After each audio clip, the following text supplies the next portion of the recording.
Hello,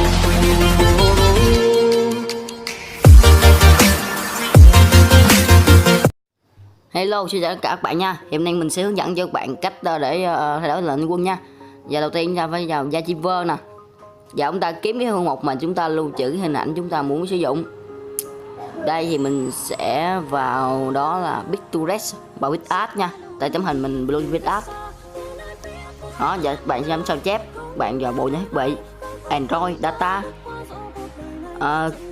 com.gagina.kgvn nha các bạn. Đó, bạn vào đó. Bạn vào file, bạn vào cdn lmix gì đó đó, bạn nhấn dán vào đó. Vì tại nãy mình dán rồi nên nó sẽ nghĩ bạn đó nha, thì bạn dán cho nó sẽ nằm tuốt ở dưới.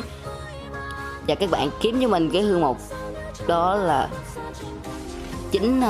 9fa5 gì đó bạn, 9fa5 f3da gì đó. Đó, các bạn nhắc vào đây, bạn nhấn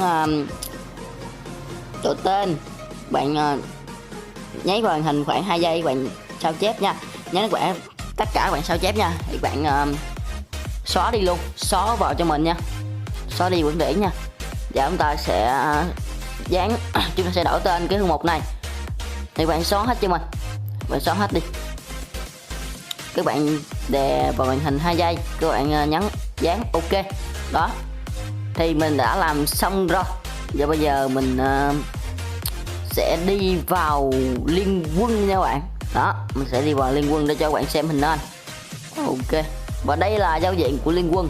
Giờ chúng ta sẽ vô đấu hạng nè. Đó, bạn thấy không, hình bay quay công nghệ mình đã thay đổi đó các bạn.